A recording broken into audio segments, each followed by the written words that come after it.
A Verdadeira Idade da Terra. Versão brasileira Dublamix, Rio.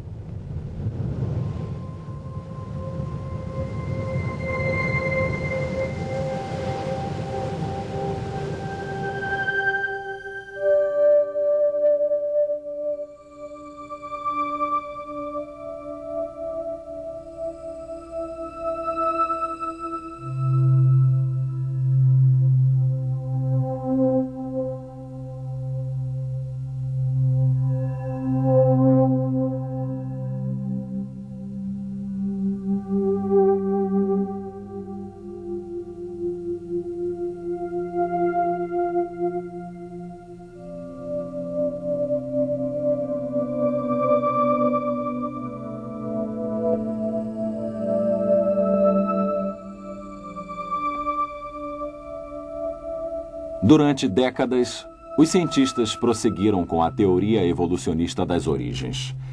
De uma Terra que havia sido formada pelo resfriamento lento de uma massa derretida há mais de 4,5 bilhões de anos para criar as rochas que são a base dos continentes, os granitos.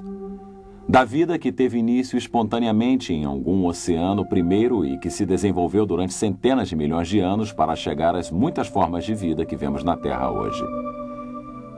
Da longa formação de eras e do ressecamento desses antigos oceanos para produzir rochas sedimentares tais como as do Grand Canyon, onde o próprio desfiladeiro foi esculpido pelo Rio Colorado há milhares de anos. De depósitos de carvão e de petróleo, enterrados em rochas sedimentares por todo o mundo, que presumivelmente exigiram milhões e milhões de anos para serem formados através do acúmulo e da decomposição da vegetação existente em eras passadas. Porém, teriam os cientistas considerado todas as evidências até chegar à sua teoria de uma Terra que se desenvolve desde a antiguidade? E se houvesse evidências nos próprios canyons que demonstrassem que se formaram rapidamente ao invés de terem se formado através de um resfriamento lento? E se houvesse provas que essas formações sedimentares que compõem o Grand Canyon tivessem sido depositadas rapidamente ao invés de lentamente? E se houvesse provas de que o próprio Canyon tivesse sido esculpido durante um breve período de tempo através de processos rápidos de erosão? E se houvesse evidências revelando que o carvão e o petróleo podem ser formados rapidamente e o fizeram recentemente? E se houvesse provas que os dinossauros não tenham vivido há milhões de anos, mas há apenas alguns milhares de anos? E se descobríssemos que as leis naturais, o elemento que une a moldura da teoria evolucionária, não podem explicar tudo sobre a história da Terra? Seríamos então forçados a pensar num outro modelo para a história da Terra. Modelo este que reconheceria a possibilidade de que os indícios de mudanças geológicas no passado tenham sido bem maiores do que os observados hoje. Em tal cenário, seria necessário muito menos tempo para que vários fenômenos geológicos ocorressem. Teríamos então todos os ingredientes para concluir que a Terra, na verdade, é bastante jovem. Há, porém, alguma evidência científica publicada que desafia a visão evolucionista de uma Terra antiga e apoia a visão de uma Terra jovem? O cientista Dr. Robert Gentry, enquanto trabalhava no Laboratório Nacional de Oak Ridge, no Tennessee, descobriu isso. Evidências publicadas que põem em dúvida o longo período de existência da Terra. Em 1977, a Rede de Comunicações de Pesquisas publicou um relatório especial de descobertas sobre os resultados das publicações científicas do Dr. Robert Gentry, caracterizando suas implicações conforme segue. Leis físicas atuais podem não ter governado o passado. As rochas da crosta primordial da Terra, ao invés de um resfriamento e solidificação ao longo de milhões de anos, se cristalizaram quase que instantaneamente. Algumas formações geológicas consideradas como possuindo 100 milhões de anos, na realidade, possuem apenas alguns milhares de anos de idade. Admitam tais proposições e qualquer pesquisador irá lhes dizer que toda a estrutura da história das ciências naturais se dissolveria inteiramente. Poucas certezas iriam permanecer.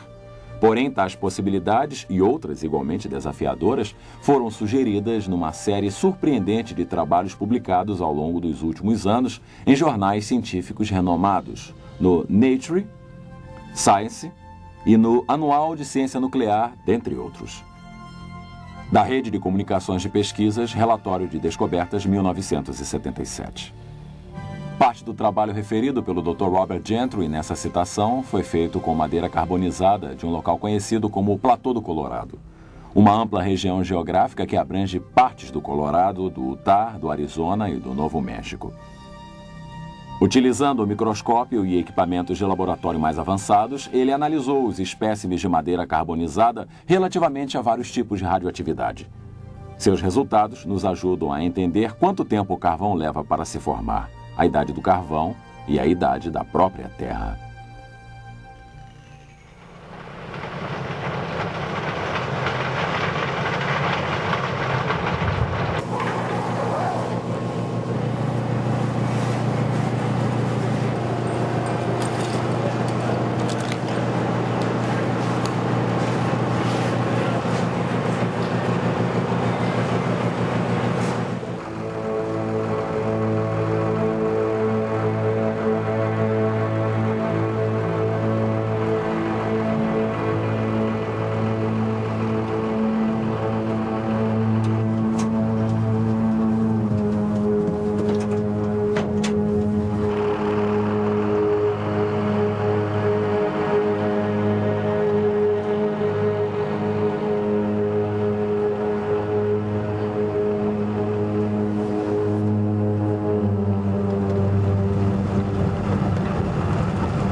O carvão, uma das grandes fontes de energia da Terra. Antes que possamos responder à pergunta relativa à idade do carvão e o tempo de sua formação, precisamos responder à pergunta: de onde vem o carvão? Aqui nessa mina de carvão em Price, Utah, temos a resposta. Aqui temos um tronco praticamente todo transformado em carvão. Há milhares de troncos assim nessa mina e em outras minas por aqui na região de Price. Este fato nos revela que se houver as condições corretas de pressão, de temperatura, de umidade e de tempo, essa madeira e outras vegetações irão se transformar em carvão. A pergunta seria: quanto tempo levou para que isso acontecesse? Robert Gentry e seu filho David, parceiro no trabalho de seu pai, exploraram a questão juntos. Para respondermos a essa pergunta, precisamos observar espécimes de madeira carbonizada de minas de urânio, ao invés de madeiras carbonizadas, como este tronco de uma das minas de carvão daqui, na região de Price, Utah. Esta amostra de um tronco de madeira carbonizada foi obtida em La Salle, Utah, de uma mina de urânio. Sua idade geológica presumível estaria em torno de 140 milhões de anos. Esta amostra de madeira carbonizada vem de uma mina de urânio numa região da montanha Temple, aqui em Utah. Sua idade presumível também é 140 milhões de anos. Porém, olhem como esta amostra se parece com esta outra de madeira. São praticamente idênticas. É interessante notar que esta outra amostra de madeira é derivada de uma madeira nova como esta, de algumas semanas atrás. Esta semelhança suscita uma importante questão. Seria realmente verdade que este pedaço de madeira carbonizada de La Salle, Utah, e essa madeira da montanha Temple, em Utah, tenham realmente 140 milhões de anos a mais do que esta amostra de madeira que David e eu recentemente obtivemos em uma de nossas experiências? Na verdade, não. Nestas e em outras amostras de madeira carbonizada de minas de urânio, há evidências surpreendentes que nos contam uma história um pouco diferente. Para observar tal evidência, é necessário que a amostra de madeira carbonizada seja montada em epóxi e então cortada e colocada em slides de vidro para observação no microscópio. No microscópio, podemos observar que essa coloração é produzida por partículas radioativas ejetadas de pequenos centros. Alguns são circulares e outros são elípticos, como podemos ver nessas fotografias. Estes halos circulares e elípticos necessitam uma sequência especial de eventos para serem formados. Na verdade, tão especial que eles destroem completamente a ideia sobre a idade antiga do carvão, e ao invés disso apontam para a formação recente do carvão em termos geológicos. Para explicar os halos, é necessário que, numa determinada era, troncos saturados de água tenham sido enterrados no que atualmente são consideradas várias formações geológicas diferentes: o período Eoceno, Jurássico e Triássico. Mais tarde, soluções de urânio infiltraram os troncos saturados de água, e produtos decompostos do urânio, radioatividade, foram se alojar em pequenos locais em cada um desses troncos. Essa radioatividade se decompôs durante os próximos meses até uns 6 meses, injetando partículas e produzindo regiões circulares danificadas de radiação, halos ao redor desses pequeninos pontos. Num corte transversal, eles parecem ser circulares. Eles foram formados pela decomposição do polônio circundante derivado da decomposição do urânio. Então houve uma compressão. Algo exerceu pressão na parte superior de todas essas formações. Os troncos foram comprimidos, e quando os troncos foram comprimidos, os halos foram comprimidos. Isso nos leva a um ponto importante. Nós sabemos que os troncos não se transformaram em carvão no momento em que houve a compressão. Aqui temos um pedaço de carvão. O carvão não é passível de ser comprimido, ele se esfacela, como facilmente podem observar.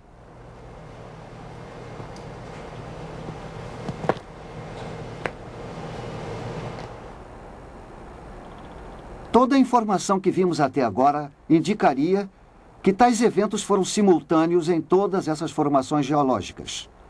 Mas existe ainda mais evidência disso. Quando o urânio penetrou a madeira, ele deixou alguns de seus produtos decompostos a partir do momento em que penetrou na madeira.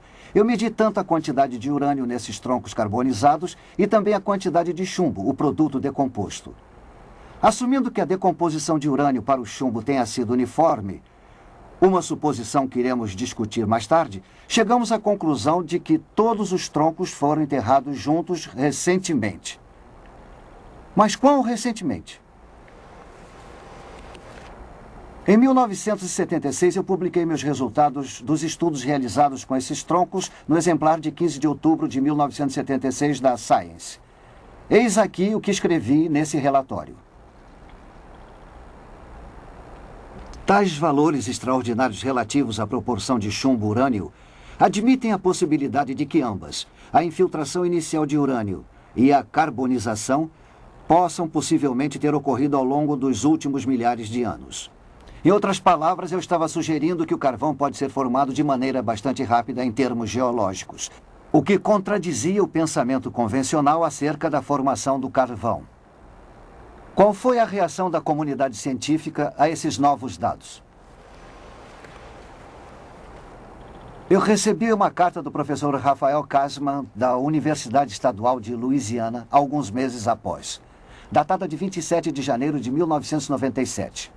Caro Dr. Gentry, eu venho pacientemente examinando a seção de cartas da Science desde a publicação feita pelo senhor e por seus colegas a respeito de seus achados sobre os radiohalos.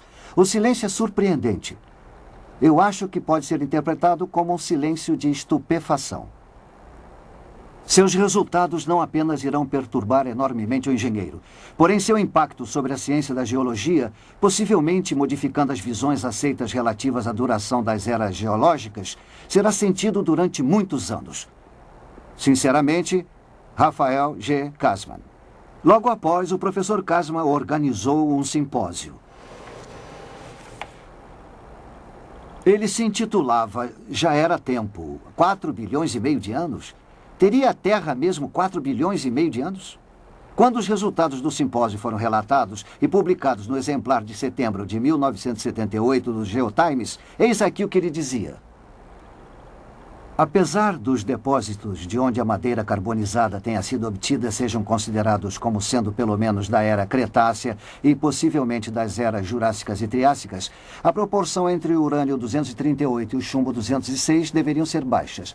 Ao invés disso, foram encontrados halos com proporções de urânio-chumbo que variavam desde cerca de 2.200 até acima de 64.000.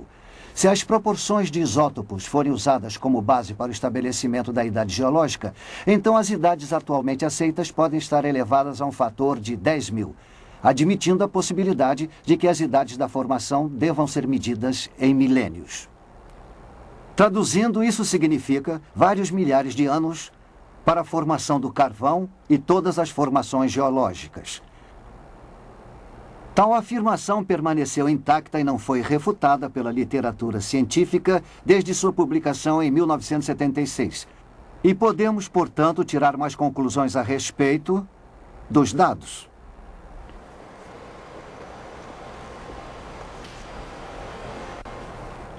Os geólogos assumiram que a era Eocena tenha ocorrido há 60 milhões de anos, a Cretácea há cerca de 110 milhões de anos, a Jurássica há cerca de 160 milhões de anos e a Triássica há cerca de 225 milhões de anos. Porém, os resultados que apresentamos contradizem tal informação, demonstrando, no entanto, que houve o sepultamento coletivo de todas essas formações há alguns milhares de anos. Tais resultados levam à origem e a idade do carvão onde for encontrado. Baía do Monte Catherine, Austrália. Não distante dessa área costeira, com seus marcos geográficos de montanhas planas, há um objeto de extremo interesse geológico. Uma árvore antiga. Os restos fossilizados dessa árvore podem ser vistos se estendendo ao longo de 3,5 metros de camadas sedimentares entre dois veios de carvão que aqui se encontram.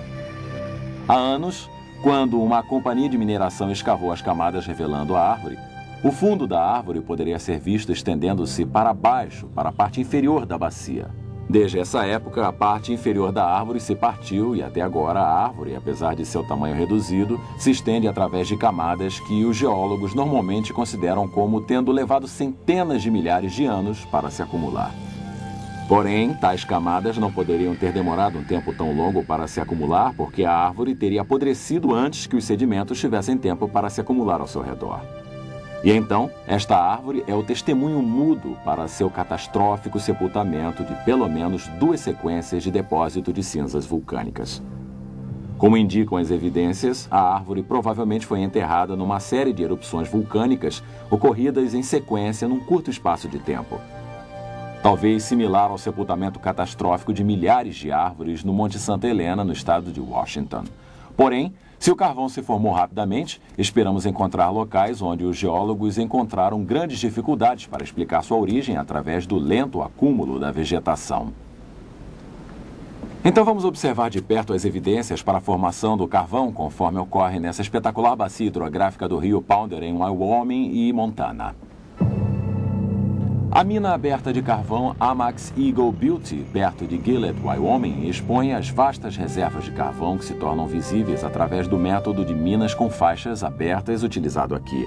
A mina Eagle Beauty se compõe de camadas de carvão ou veios com espessuras que atingem 40 metros. A mina Eagle Beauty faz parte de um veio de carvão bem maior, conhecido como Bacia do Rio Powder. Essa reserva gigantesca de 16.000 km², situada entre as montanhas Black, a leste de South Dakota, e as montanhas Bighorn, a oeste, se estendem ao norte para o rio Yellowstone, em Montana, e ao sul para Casper, Wyoming. A imensidão dos depósitos de carvão da bacia do rio Powder atraiu a atenção dos geólogos durante décadas. Tal interesse foi documentado no principal exemplar da revista Earth, em maio de 1993. O artigo Carvão do Rio Powder, Enigma Geológico, Dilema Ambiental, que incluía as seguintes afirmações. Os veios de carvão do Rio Powder são extremamente espessos e não toldados por outros materiais. Geralmente, sedimentos não desejados, tais como barro, são despejados nos depósitos antes que os veios de carvão se tornem espessos.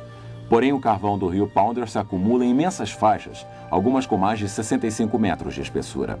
Esses veios se estendem por enormes distâncias, seguindo bacia acima e abaixo. Tem centenas de quilômetros de comprimento. Tem 80 quilômetros de largura, diz James McClurg, um geólogo da Universidade de Wyoming. Não são pequenos depósitos de 1 ou 2 acres, são coisas imensas. McClurg, que estudou a bacia por mais de uma década, diz que não há outro lugar no mundo que tenha tantos veios com 15 ou mais metros de espessura. Porém, a bacia do rio Pounder não é apenas uma fonte de recursos econômicos. Para os geólogos, ela é também um intrigante enigma científico. Os geólogos vêm estudando a bacia há mais de um século, essencialmente para responder a uma pergunta frustrante: como os veios se tornaram tão maciços? Ou mais precisamente, por que os veios não diluíram pelo influxo de barro e de outras impurezas antes de se tornarem espessos? Conforme diz McClurg, como é que as coisas permaneceram constantes para que se tenha 65 metros de carvão? A gênese de qualquer tipo de carvão requer uma sequência precisa de eventos, no entanto.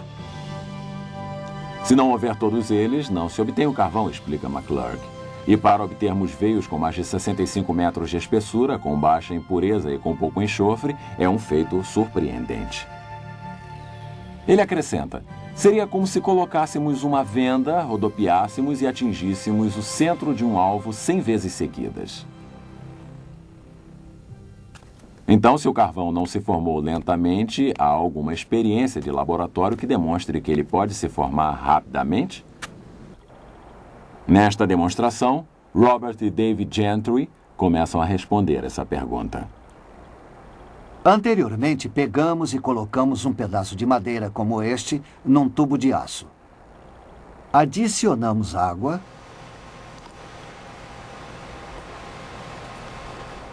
Então lacramos.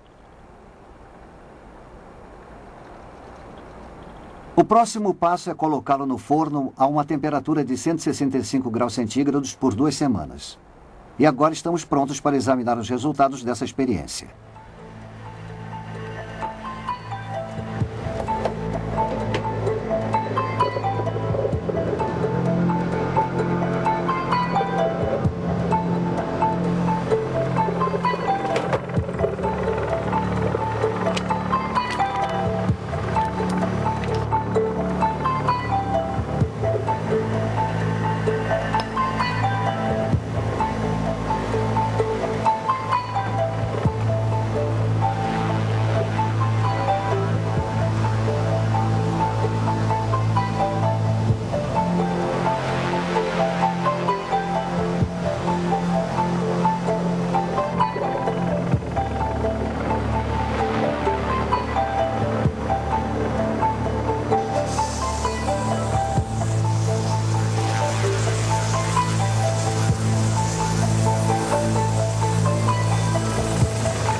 Como podemos observar, esta madeira está agora mais escura em sua coloração. Também está mais macia. Uma reação química entre o vapor e a madeira sob pressão fez com que tais mudanças ocorressem. Esta amostra ainda não é carvão. Mas, na realidade, o processo de transformação em carvão foi iniciado. A questão é: o carvão irá ser o resultado obtido se essa experiência ou uma variação se prolongar por um período mais longo? Os cientistas do laboratório Argonne responderam a essa pergunta através de uma série de experiências realizadas na década de 80. Um dos primeiros relatórios acerca de seu trabalho foi publicado na revista Notícias de Química e Engenharia, no exemplar de 21 de novembro de 1983. Na página 42 da revista, lemos a seguinte citação: químicos do Laboratório Nacional Argonne conseguiram criar um tipo de carvão artificial de materiais naturais existentes. O processo é bem menos complicado do que era anteriormente imaginado ser necessário e fornece um novo entendimento acerca da estrutura do carvão e de como alterá-la. Posteriormente, quando o relatório foi publicado no jornal científico Geoquímica Orgânica, o jornal inglês de ciências Nature informou o sucesso que obtiveram ao realizarem tal experiência. Na página 316 do jornal Nature, de 28 de março de 1985, lemos o seguinte: Winans e seus colegas do Laboratório Nacional Argonne levaram menos de um ano para preparar um carvão sintético inteiramente caracterizado. O material que produzem não pode ser distinguido do carvão verdadeiro através de todas as técnicas aplicadas até o momento, e sua síntese suscita muitas questões interessantes a respeito da química do carvão. Para entender seus resultados, vamos primeiramente falar sobre a estrutura básica da madeira. Os dois principais componentes da madeira são celulose e lognina. A lognina age basicamente como um agente de união para as fibras da celulose. Diversas variações da experiência de Argonne foram realizadas, porém a fórmula de sucesso combinava lognina e barro com o calor. Cerca de 150 graus Celsius na ausência de oxigênio. Durante um período de aproximadamente 8 meses, o carvão artificial foi produzido. A rapidez através da qual o carvão se forma quando o vapor interage com a madeira sob pressão nos leva a indagar. Poderia o vapor ou a água quente também produzir a rápida transformação de matéria orgânica em petróleo? Um artigo Água a Água por toda parte, publicado no exemplar de 20 de fevereiro de 1993 da revista Notícias da Ciência, responde a tal pergunta. Pesquisadores da Exxon descobriram que a água exercia um papel essencial na formação do petróleo. Esforços para sintetizar o petróleo não obtiveram sucesso até que água muito quente foi adicionada ao veículo reator contendo a amostra de rocha. Quando isso foi feito, uma camada de petróleo foi encontrada na superfície da água no final da experiência. Tal resultado prova que há um caminho alternativo para a produção de petróleo na Terra, com a água superaquecida representando um papel determinante. O artigo indicava que essa descoberta poderia entrar em choque com as ideias estabelecidas sobre a formação do petróleo. Na verdade, no entanto, outros acontecimentos naturais já estão indo de encontro a teorias convencionais. Por incrível que pareça, certos pesquisadores aqui na Universidade Estadual de Oregon publicaram relatórios demonstrando evidência de formação de petróleo atualmente na bacia Guayamos, no Golfo da Califórnia. Atualmente no Golfo da Califórnia, numa profundidade de 2.000 metros do nível da água, há um depósito de sedimentos orgânicos derivados de algas marinhas e outras fontes orgânicas. Abaixo do depósito, a água superaquecida está sendo pressionada para cima de uma profunda fonte de calor através desses sedimentos. O petróleo está sendo formado pela interação de sedimentos orgânicos com a água superaquecida. Esse petróleo hidrotérmico da bacia de Guayamos, na verdade, não pode ser distinguido do petróleo cru retirado de poços perfurados em outros locais na Terra. A implicação de tal descoberta não pode ser superestimada. A possibilidade existe de que a gênese dos reservatórios de petróleo cru abundantes através do mundo talvez seja explicada por um processo hidrotérmico similar ao que acontece na bacia de Guayamos. Porém, ao invés de uma dispersão aberta de petróleo diretamente para a água do mar, um sistema fechado poderia facilmente ser visualizado onde um reservatório de petróleo cru poderia ser coletado. É concebível que um grande dilúvio universal tenha sido essencial na produção das enormes reservas de petróleo do Oriente Médio e de outros locais. A vasta quantidade de vegetação coberta por tal inundação, misturada a uma água superaquecida, como a detectada na bacia de Guayamos, poderia produzir petróleo nos volumes que vemos hoje em dia. Dependendo das condições de sepultamento, a matéria orgânica se transformaria em petróleo ou em carvão. Há algum modelo em nossa história que incorpore essas características? Um modelo que permita a formação das grandes reservas de carvão e de petróleo da Terra num período mais curto de tempo do que previamente se estimava ser possível? Que tal um modelo baseado no registro da história da Terra fornecido em Gênesis? A Bíblia descreve a Terra sendo criada há cerca de 6.000 anos. Uma terra originalmente coberta por vegetação viçosa e depois devastada por um dilúvio universal cerca de 1.700 anos mais tarde. Essa escala de tempo certamente se encaixa com todas as descobertas científicas que citei. E, igualmente de forma assertiva, a água cobriu um dia a nossa Terra. Em 1927, Noel Odell descobriu fósseis marinhos de conchas localizados perto do topo do Monte Everest. Montanhas surgindo das águas é como a Bíblia descreve o fim do mundo pelo dilúvio. De acordo com essa descrição, as conchas próximas ao topo do Monte Everest não são uma surpresa. E o carvão e o petróleo? Seriam eles um resultado da devastação rápida e do sepultamento da vegetação por um dilúvio universal?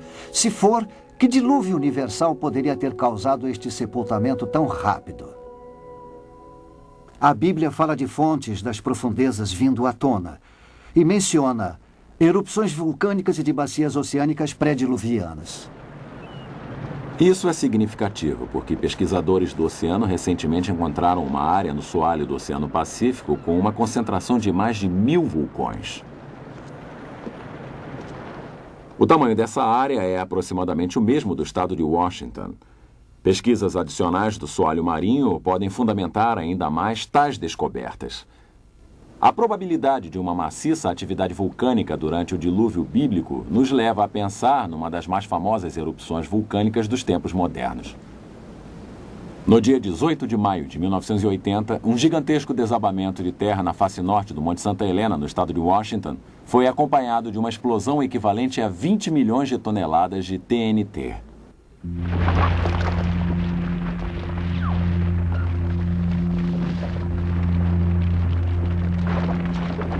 Essa explosão transversal de vapor superaquecido, cinzas vulcânicas e de pó demoliu mais de 240 quilômetros quadrados de florestas, quebrando árvores gigantescas como se fossem palitos.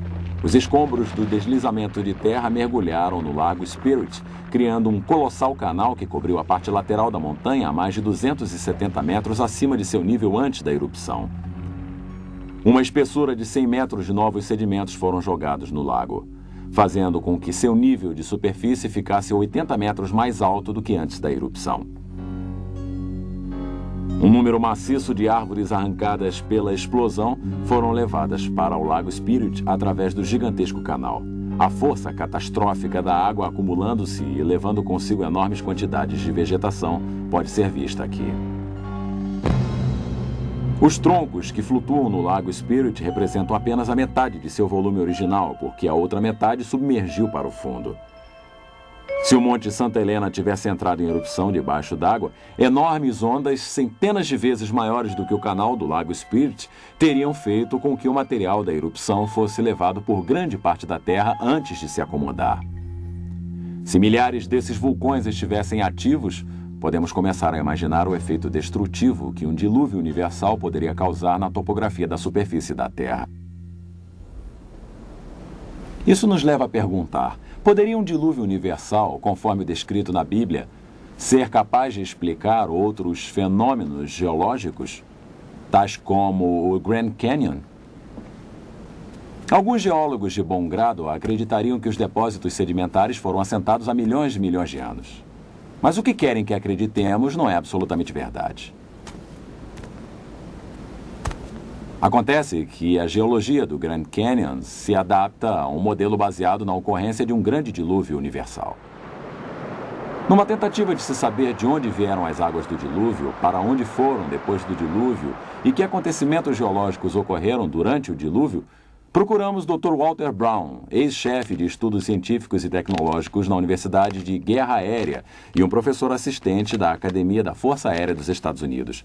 Seu desenvolvimento da teoria da hidroplaca fornece ao subsídio que desvenda muitos mistérios acerca do dilúvio e seus efeitos. Podemos ver em nosso planeta 17 características estranhas que agora podem ser sistematicamente explicadas com o resultado de uma inundação global cataclísmica, cujas águas surgiram de câmaras subterrâneas com uma liberação de energia que excederia a explosão de 10 bilhões de bombas de hidrogênio. Essa explicação nos demonstra com que velocidade as grandes montanhas são formadas. Ela explica os depósitos de carvão e de petróleo, o rápido afastamento continental, porque os soalhos marinhos possuem valas e centenas de desfiladeiros de vulcões. Ela explica a formação da camada estratificada e os registros de fósseis, as chamadas eras glaciais e os principais desfiladeiros em terra, principalmente o Grand Canyon. A era pré-diluviana provavelmente era constituída de um enorme supercontinente contendo uma vegetação viçosa, mares, rios e pequenas montanhas. De acordo com a teoria da hidroplaca, a era pré-diluviana possuía uma grande quantidade de água subterrânea, mais ou menos a metade da que hoje em dia temos em nossos oceanos. Esta água ficava em câmaras interligadas, formando uma fina casca respiradora, mais ou menos uns 800 metros de largura, talvez uns 16 quilômetros abaixo da superfície da Terra. O aumento da pressão na câmara de água subterrânea expandiu a crosta acima. É uma pressão exuberante, que é quando a pressão interna aumenta. A falha na crosta começou com uma rachadura microscópica que cresceu em ambas as direções, quase a 5 km por segundo. A rachadura, seguindo o caminho da menor resistência, circulou o globo em mais ou menos 2 horas. Enquanto a rachadura corria pelo globo, a crosta acima se abriu com um rasgão num tecido extremamente esticado. A água subterrânea sofria uma enorme pressão por causa do peso de 16 quilômetros de rochas pressionando sobre ela. Então a água explodiu violentamente para fora da ruptura. Os cálculos demonstram que, ao longo dessa rachadura que circundava o globo, fontes de água saíam em jatos supersônicos a mais de 30 quilômetros para a atmosfera. O borrifo dessas enormes fontes ocasionou chuvas torrenciais como a Terra jamais havia sofrido, tanto anterior como posteriormente. A Bíblia afirma que todas as fontes das grandes profundezas surgiram num só dia.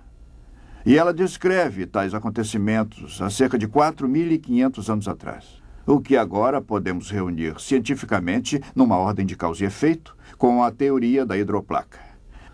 As fontes das profundezas e a expansão do vapor produziram ventos violentos.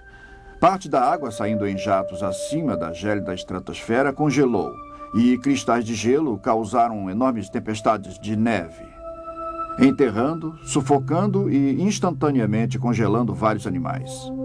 As fontes de alta pressão causaram erosão na rocha em ambos os lados da fenda, e até mesmo através dos conteúdos lamacentos de muitos mares no período pré-diluviano, enormes volumes de sedimentos se espalharam através dessa água lamacenta por toda a Terra. Os sedimentos foram ficando retidos, enterrando plantas e animais, formando os registros de fósseis.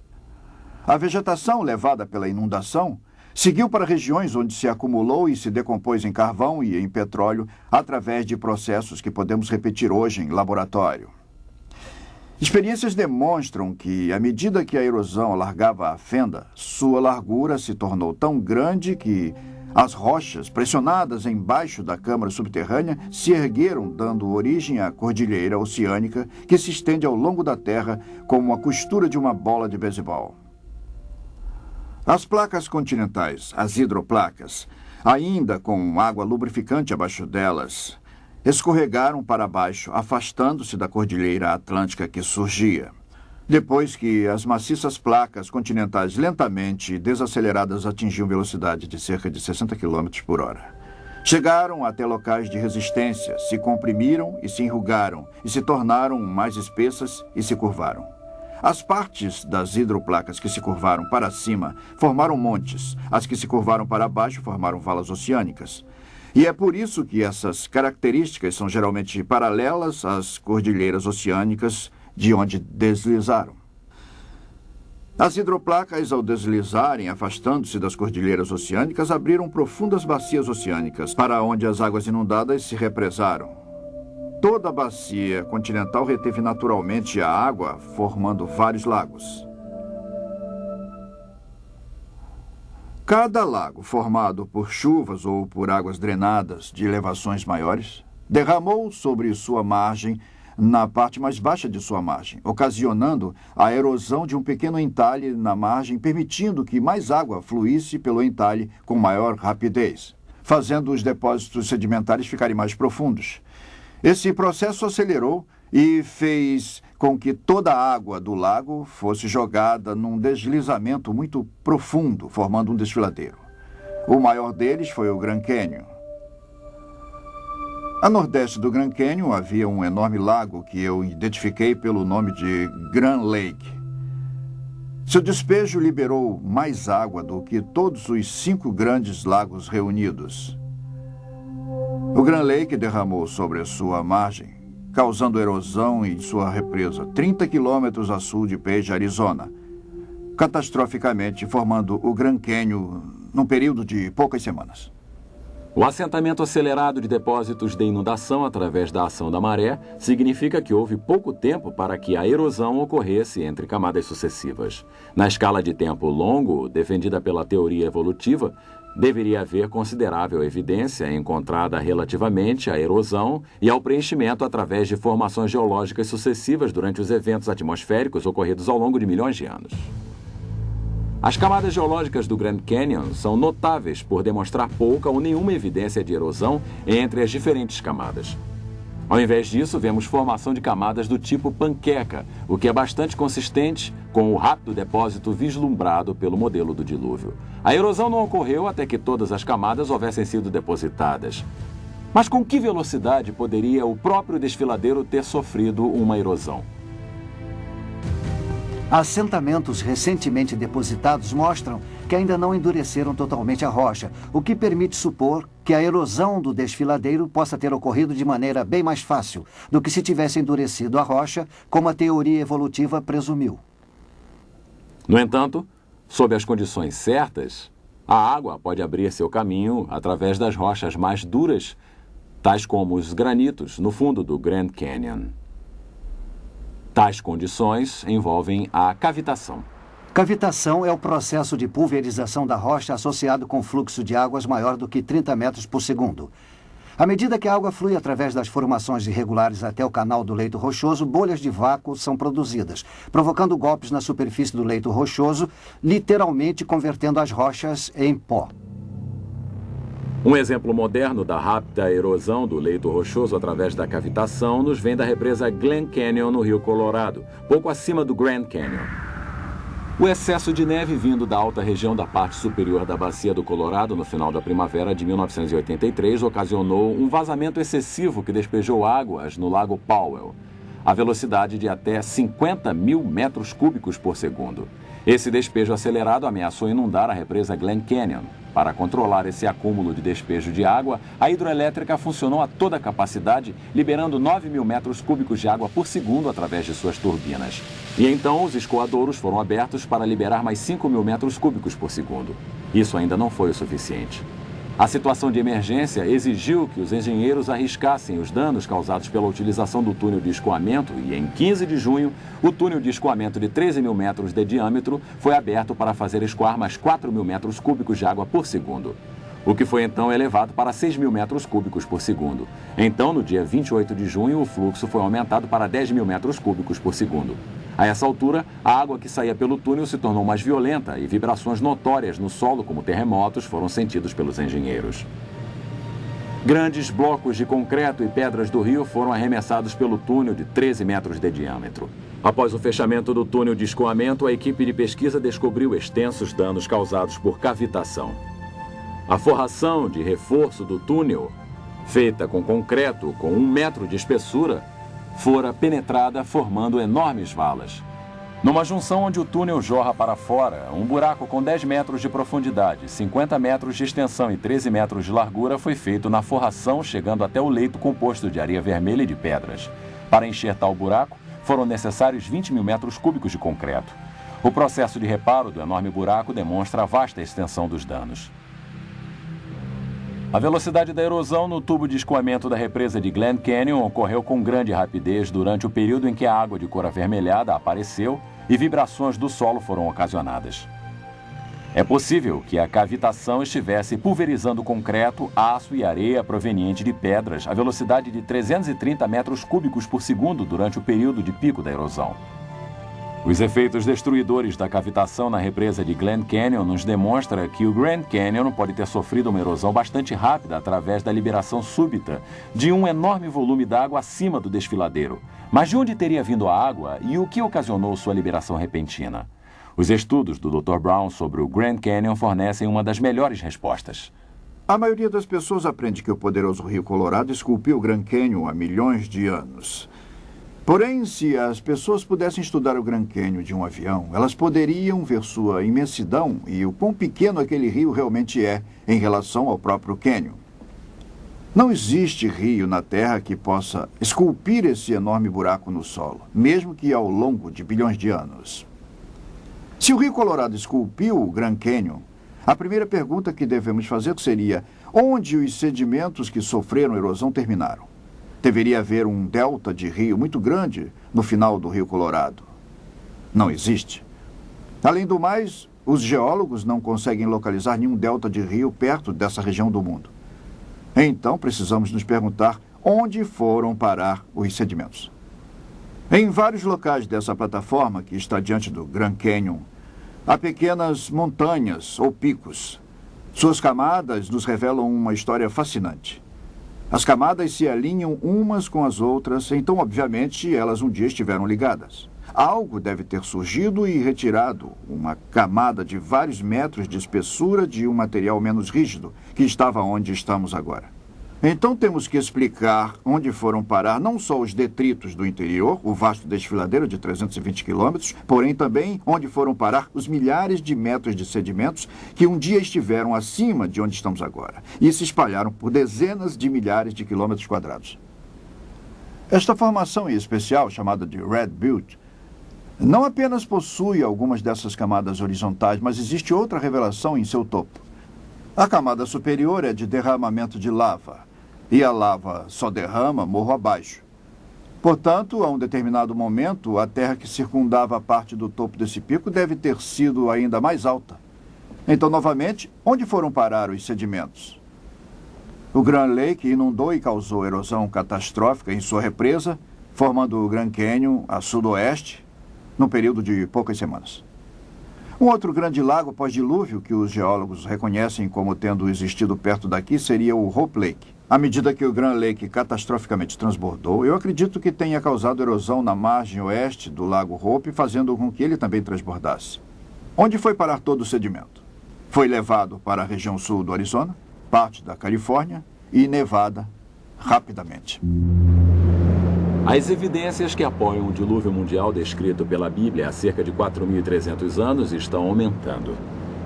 Quanto ao Grand Canyon, o dilúvio explica como as camadas sedimentares foram rapidamente depositadas enquanto as águas subiam, e como rapidamente sofreram erosão à medida que a água baixava. Nós também vimos onde foram parar os sedimentos. E assim como observamos provas do rápido sepultamento de vegetação pré-diluviana para produzir o carvão e o petróleo que temos hoje, veremos agora evidências fósseis do sepultamento rápido de formas de vida pré-diluvianas. De fato, as mais surpreendentes provas do depósito rápido de sedimentos da inundação vêm de fósseis bem preservados encontrados em certas regiões da Terra.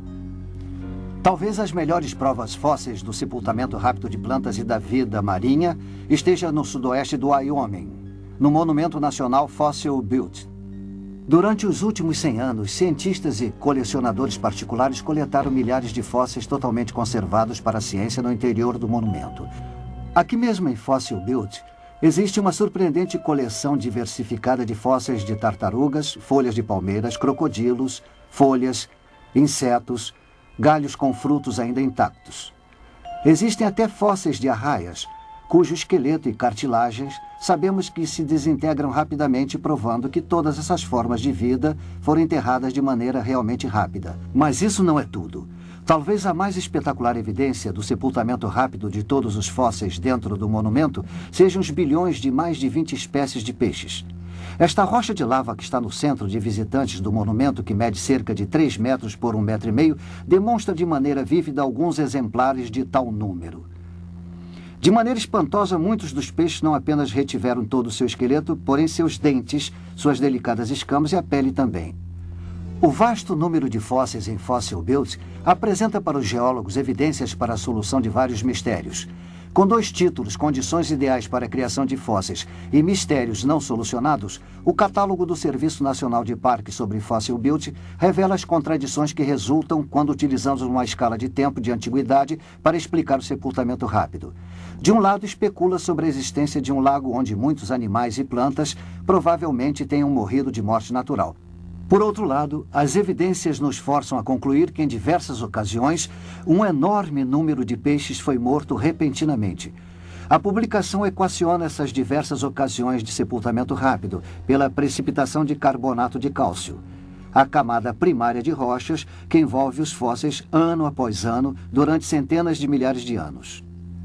Este é um cenário realmente inacreditável.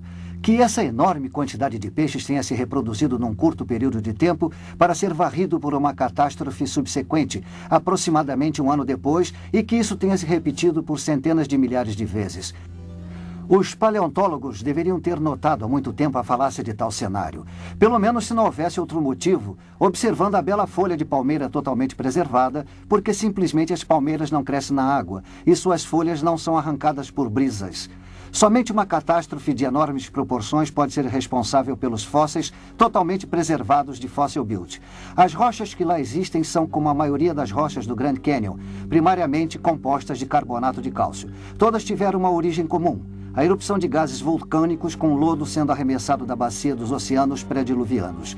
Essa base comum, unida às evidências de depósito rápido e ao sepultamento, nos revelam simplesmente que Fossil Butte e o Grand Canyon seriam originários do mesmo acontecimento avassalador, a catástrofe do Grande Dilúvio Universal. Mas haveria alguma outra evidência confirmatória de que Fossil Butte tem apenas a idade do dilúvio? A resposta é sim. Os geólogos repetidamente identificaram o sítio geológico de Fossil Butte como pertencente ao período Eoceno, que eles imaginam tenha ocorrido de 50 a 60 milhões de anos. Porém, já vimos através de meu estudo sobre madeira transformada em carvão que o período Eoceno se encaixaria no quadro da Era do Dilúvio Universal, somente alguns milhares de anos. Não há dúvida de que o acontecimento total de Fossil Butte se encaixe no quadro de um dilúvio universal e de uma Terra com idade ainda jovem. E ainda mais, nem tudo foi enterrado no primeiro dia do dilúvio. As águas subiram durante 40 dias. Animais terrestres suficientemente grandes para sobreviver durante parte desse período deixaram registros surpreendentes de seus esforços para escapar das águas que subiam. Tal registro é encontrado no carvão e é realmente fascinante.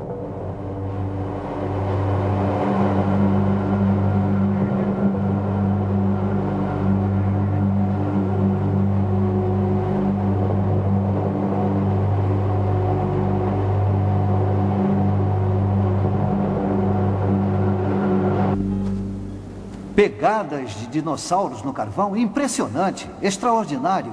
Como foram parar aí? Obviamente, no passado, havia uma enorme bacia de vegetação nesta área. Os dinossauros andavam por essa vegetação antes que se transformasse em carvão. Mas há quanto tempo foi isso? Qual a idade dos dinossauros? É isso que nós queremos saber. Essa outra pegada de dinossauro nos conta a história. Está aqui num desses troncos carbonizados, na mina de carvão em Price, Utah. Na verdade, está apenas a 33 metros de distância do tronco carbonizado que vimos anteriormente. Por isso, sabemos que, seja qual for a idade do tronco carbonizado, os dinossauros seriam da mesma idade.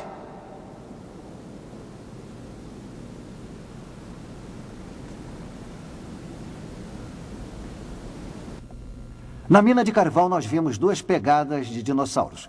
Seriam elas as duas únicas pegadas aqui nas minas de carvão da região leste de Utah? Claro que não. Aqui, no Museu Pré-Histórico da Universidade de Utah do Leste, vejam o que foi retirado dessas minas de carvão. Olhem só quantas pegadas de dinossauros, de diferentes tamanhos. Algumas de dinossauros carnívoros, outras de dinossauros herbívoros. Por que estariam todos juntos? Para explicar isso, vamos dar uma olhada no mapa de fósseis de Kerr-Haworth, que diz que há pelo menos 8 tipos diferentes de pegadas nos 100 metros da superfície do teto da mina. Aqui no próprio mapa podemos ver todas as pegadas nos troncos carbonizados. De acordo com o que está escrito, os dinossauros andavam por um pântano. Estudos, porém, nos revelam que isso não pode ter sido verdade. Não existe pântano no mundo que pudesse preservar tais pegadas. Todos esses dinossauros estavam juntos por uma razão. Estavam tentando escapar das águas emergentes de um dilúvio universal. Esses quadros nos ajudam a ilustrar como as pegadas podem ter sido formadas na época do dilúvio e por que existem registradas em carvão até hoje. A era pré-diluviana era coberta de vegetação viçosa. Havia beleza por toda parte. Então veio o dilúvio. Chuvas torrenciais e a explosão das fontes das grandes profundezas fez com que a viçosa vegetação da Terra fosse arrancada e levada pelas águas do dilúvio. Tal vegetação se acumulou em grandes tapetes e posteriormente foi depositada pelas marés e pela chegada de ondas gigantescas produzidas por atividade vulcânica. Nos oceanos pré-diluvianos, cada ação da maré deixou seu depósito de sedimentos dentro ou sobre a camada de vegetação. Os dinossauros, sendo pesados, puderam sobreviver a muitas das primeiras ondas gigantescas enquanto tentavam escapar das águas. Quando as águas baixaram, os dinossauros continuaram sua busca por terrenos mais altos. Eles deixaram suas pegadas nos sedimentos que haviam sido depositados sobre a vegetação. Em certos momentos, seu grande peso fez com que suas pegadas penetrassem a camada sedimentar, chegando até ao tapete de vegetação. Tal tapete posteriormente se transformou em carvão, onde os dinossauros deixaram suas impressões originais. Aí nós encontramos um indubitável registro de suas pegadas em carvão hoje em dia. Se esses dinossauros estavam reunidos e foram afastados pelas águas emergentes do dilúvio, é de acreditar que tenham sido sepultados juntos. E, de fato, aqui, no Monumento Nacional aos Dinossauros em Vernal, Utah, podemos ver um gigantesco cemitério de fósseis de dinossauros.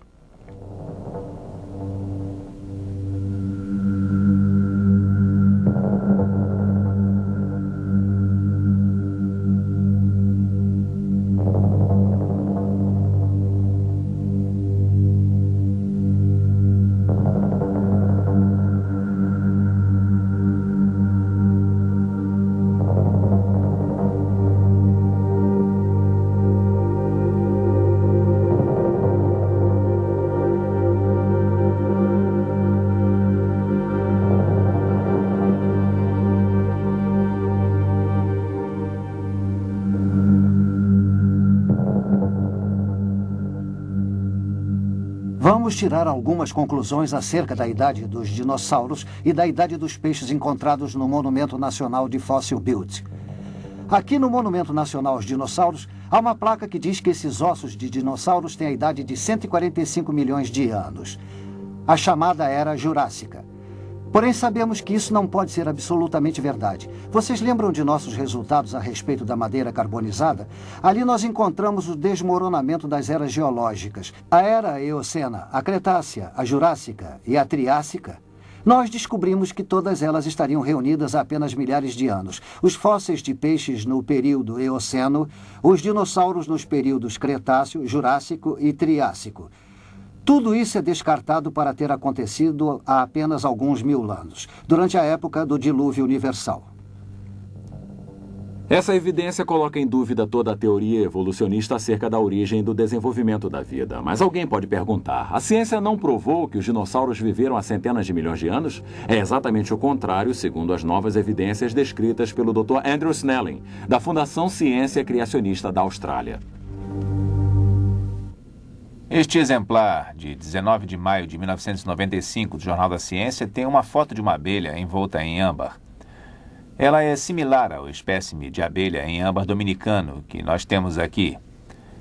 Os geólogos diriam que ambos os espécimes têm entre 25 e 40 milhões de anos de idade, mas isso seria um grande problema para eles, porque eu consegui extrair bactérias do abdômen da abelha, bactérias vivas. Esses resultados apoiam achados anteriores sobre mais de 100 tipos de bactérias de outros insetos. Algumas delas foram encontradas em dinossauros. Até agora, os cientistas evolucionistas achavam que tais bactérias eram devido à contaminação de laboratório. Eles não podiam acreditar que as bactérias pudessem sobreviver por dezenas ou centenas de milhões de anos. Porém, este novo resultado, obtido após 4 anos de cuidadosa análise, descarta a contaminação laboratorial. Como cientista, o motivo pelo qual eu acredito que a bactéria tenha sido encontrada na abelha, no âmbar dominicano e anteriormente em outros fósseis da mesma idade que os dinossauros, é porque eles realmente são todos bastante jovens. Este tem que ser o resultado de terem sido encapsulados e sepultados num dilúvio universal. Um dilúvio catastrófico ocorrido há vários milhares de anos. Tudo isso está de acordo com as evidências sobre a pouca idade do carvão e do petróleo, conforme já vimos. E, claramente, estaria consistente com a visão de que as várias formas de vida encontradas na natureza seriam originárias dos eventos supernaturais criacionistas ocorridos há cerca de uns 6.000 anos. A essa altura, alguns podem indagar como é que esse resumo surpreendente poderia ser conciliado com a visão evolucionária da história da Terra. Eles podem perguntar, não sabemos através do estabelecimento da idade por radiomedição que as rochas do fundo da Terra, os granitos, foram formados repetidamente em eras em locais diferentes ao longo de bilhões de anos e eras evolutivas? E também não sabemos que, utilizando esses mesmos métodos em fósseis e em rochas sedimentares, obtemos centenas de milhões de anos de idade? A resposta é claramente evidente para as duas perguntas. Tanto granitos quanto os fósseis não possuem a idade estampada neles quando são coletados. A idade antiga medida através do método de radiação, que os cientistas têm aceito há tanto tempo, jamais foi uma prática científica. Informações científicas derivam de experiências em laboratório. O estabelecimento da idade através da radiomedição é apenas um cálculo aritmético. Ele é composto de uma medição de laboratório. A quantidade de chumbo dividida pela quantidade de urânio. Ambas as quantidades são obtidas no laboratório. A outra variável é supostamente uma constante. Ela assume um índice constante de decomposição. A idade é então calculada como sendo o produto de tal constante vezes a razão. Só que a razão é medida em laboratório. Se esta constante aqui não for realmente uma constante, porém uma variável, então a idade não tem significado. O método de radiomedição não passa de uma ficção radiométrica. O evolucionismo assume que os granitos são formados através do resfriamento lento ao longo de bilhões de anos. O tempo de resfriamento ou a idade presumível é obtida através da medição da decomposição radioativa atual dos produtos na amostra. É assumir que eles tenham se acumulado apenas através de uma lenta decomposição radioativa constante. Porque a teoria evolutiva equaciona a idade radioativa com o tempo de resfriamento, qualquer evidência demonstrando que os granitos se formaram rapidamente, basicamente demonstra sua criação simultânea. Por conseguinte, a premissa de decomposição radioativa constante e a inferência de idade avançada são invalidadas. E, de fato, há evidências científicas de sua criação simultânea. Gravados no interior dos granitos existem belas microesferas coloridas produzidas pela decomposição de um certo elemento radioativo conhecido por ter apenas uma existência efêmera. Utilizando uma analogia simples, as bolhas de Alka-Seltzer na água só podem ser retidas através de um congelamento rápido. De modo similar, o registro microscópico de elementos em veloz decomposição radioativa em granitos existe somente porque tais rochas foram instantaneamente criadas em forma sólida. Se elas fossem criadas por resfriamento lento, os vestígios radioativos teriam desaparecido no processo sem deixar qualquer registro visual. Este registro da criação instantânea é encontrado em granitos por todo o mundo. Além disso, sua existência em granitos de várias idades radiométricas diferentes demonstra que foram todos criados ao mesmo tempo. Isso faz desmoronar todo o fundamento das eras geológicas. As centenas de milhões de anos de resfriamento que os geólogos achavam que eram necessários para a formação do gigantesco monolito El Capitan são reduzidos para menos de alguns minutos. Qual o impacto que tais evidências causam sobre a idade da Terra? De forma muito significativa. A criação simultânea de diversos granitos nos informa que suas diversas idades radiométricas estão erradas, que algo está errado. Anteriormente, descobrimos que havia apenas uma incerteza nos cálculos da idade radiométrica. Tal incerteza seria assumir um índice de decomposição uniforme. Agora sabemos que houve uma mudança no índice de decomposição em algum momento no passado. Minha visão é de que realmente, na época do dilúvio, houve uma ampla modificação e um aumento no índice de decomposição radiométrica. A radioatividade não pode, então, ser utilizada para estabelecimento da idade até depois do final da modificação do índice de decomposição. Qualquer esforço para utilizar a radioatividade para o estabelecimento da idade anterior a essa época certamente nos levará a um resultado errôneo. Outras evidências relativas à mudança no índice de decomposição e a respeito da pouca idade da Terra advêm de meus estudos sobre o núcleo de granitos de um sítio de escavação profunda no Novo México. Na década de 70, o Departamento de Energia perfurou uma profundidade de 4.600 metros com a finalidade de saber se poderiam extrair energia do calor existente nas profundezas da Terra. Eu retirei amostras de profundidades de 1.040 metros até os 4.600 metros. A finalidade era de extrair pequenos microscópicos zircônios, um mineral dos granitos que possui urânio. O resultado de tais investigações acerca dos zircônios foram publicados na Geophysical Research Letters em 1982. Os meios círculos laranja aqui representam os pequenos zircônios nos granitos em diferentes profundidades. O primeiro, a 1.040 metros, a uma temperatura de 105 graus centígrados, descendo até uma profundidade de 4.663 metros, a uma temperatura de 313 graus centígrados, 3 vezes o ponto de ebulição da água. Agora vamos assumir que tais zircônios estivessem preenchidos com hélio num determinado tempo. Os pontos acima dos zircônios representam a velocidade com que os zircônios perdem o hélio, nas diferentes profundidades. Obviamente, o mais aquecido com a maior profundidade irá perder o hélio com mais velocidade do que o mais alto a 1.140 metros.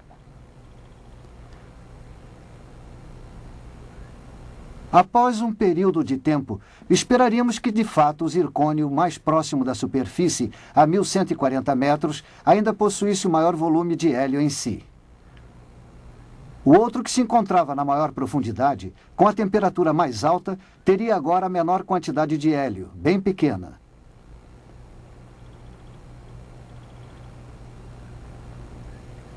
Este último quadro demonstra os verdadeiros resultados da experiência, que não encontramos hélio nos zircônios que se encontravam nas maiores profundidades. Nós encontramos algum nas primeiras 3 profundidades, até 197 centígrados. Vamos parar um instante e ver se entendemos o que estaria acontecendo. O hélio estava sendo gerado à medida que o urânio se decompunha nos zircônios. Então, a quantidade de hélio nesses zircônios em diversas profundidades nos diz algo a respeito do tempo em que os granitos existem a essa temperatura em particular. O resultado físico real da experiência é apresentado no próximo quadro. Eles só serão significativos se fizermos uma comparação entre o que esperávamos encontrar se de fato a Terra tivesse 4,5 bilhões de anos. Pelo que vimos anteriormente, a quantidade esperada de hélio, se a Terra tivesse 4,5 bilhões de anos, seria somente uma quantidade pequena. O que temos aqui é uma estimativa, uma aproximação. Há tantas variáveis relacionadas a algo que supostamente tenha uma idade tão antiga que não podemos ser muito precisos. Nós, no entanto, sabemos que deveria haver uma pequena quantidade, porque o hélio, um elemento que se decompõe do urânio, escapa com muita velocidade à medida que a temperatura aumenta. Porém, o que realmente encontramos nas experiências foi hélio nos zircônios, diminuindo, porém ainda presente a uma temperatura de 197 graus centígrados. A forma com que as evidências científicas nos levaram ao desmoronamento das eras geológicas evolutivas. Existe uma tabela de tempo de criação de uma Terra jovem. As idades radiométricas dos granitos se estendendo de 80 milhões até 4 bilhões de anos. Não é válida. Esses granitos de Yosemite até as pedras base do Grand Canyon, até o Japão, até a Índia, aos granitos da Europa, Rússia e Canadá, são todos produtos de uma criação simultânea. Nós não provamos que a Terra tenha 6.000 anos de idade. Porém, encontramos evidências que são consistentes com uma idade de 6.000 anos para a Terra. E demonstramos que uma idade de vários bilhões de anos para a Terra seria cientificamente incorreta. Apresentamos apenas uma breve visão das várias linhas de evidências científicas que apontam para a verdade e a precisão do relato bíblico sobre a recente criação da Terra e o grande dilúvio. Por mais breve que tenha sido essa nossa visão, a conclusão é certa. Os vestígios radioativos em madeiras carbonizadas contestam a escala de eras geológicas a respeito da vida na Terra, que decresce de centenas de milhões de anos para apenas milhares. A ocorrência do grande dilúvio universal explica o veloz acúmulo de vegetação responsável pelas vastas reservas de carvão e de petróleo da Terra. A idade jovem do carvão e sua formação rápida em laboratório, assim como o petróleo que se forma agora na bacia de Guayamos, na costa californiana, se encaixam apenas numa idade jovem e não antiga para a Terra. Os dinossauros são fósseis enterrados em massa em cemitérios e suas pegadas no carvão são uma lembrança muda das inúteis tentativas de tais criaturas para escapar das águas emergentes de um dilúvio universal. O excesso de hélio em granitos profundos fornece evidências concretas de que as rochas da crosta terrestre são jovens. e, consequentemente, perturba de forma poderosa os conceitos de uma Terra que se desenvolve desde a antiguidade. E, finalmente, as impressões digitais da criação, também encontradas nos granitos, as mesmas rochas que a Bíblia menciona como sendo as rochas das fundações da Terra, confirmam que todas essas rochas são produto da mesma criação. Esse fato invalida a premissa básica do evolucionismo a respeito da decomposição radioativa uniforme e faz desmoronar toda a estrutura de eras evolutivas. Necessitamos concluir, portanto, que a idade de 4 bilhões e 500 milhões de anos para a Terra, atribuída pelos evolucionistas, não passa de ficção científica. Antes de vislumbrarmos essas evidências, talvez poucos acreditassem que os monolitos de granito de Yosemite fizessem parte da origem da Terra há cerca de 6.000 anos. Isso é até compreensível, em virtude de vivermos num mundo secular dominado pela crença de que a ciência apoia a visão evolucionista de uma Terra antiga.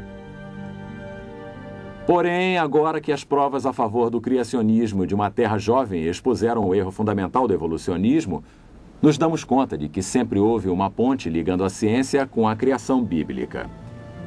Por que não reconhecemos isso antes? Parece que ficamos ofuscados pela ideia de que poderíamos explicar toda a história da Terra através das leis naturais que atualmente vivenciamos. Esquecemos que os poderes criativos infinitos de Deus estão muito além da nossa limitada compreensão do universo e das leis que o governam. Portanto, as coisas que se encaixavam ao evolucionismo foram enfatizadas de tal forma que parecia que a lei natural realmente explicava tudo. As coisas difíceis que não podiam ser explicadas eram colocadas de lado. Tínhamos a tendência de esquecê-las, esperando que algum dia pudessem ser resolvidas. O que deixamos de admitir para nós mesmos é que muitas dessas coisas difíceis eram, na verdade, impossíveis de serem explicadas dentro do arcabouço da evolução. E que, na verdade, eram evidências, quer para a criação ou para um dilúvio universal. As evidências apresentadas nos dão motivos para repensar nossas crenças em origens baseadas em dados científicos válidos. Claramente, o sistema de crenças que abraça todos os fatos científicos que apresentamos é o registro da criação fornecido em Gênesis e repetido por Moisés em Êxodo 20:11.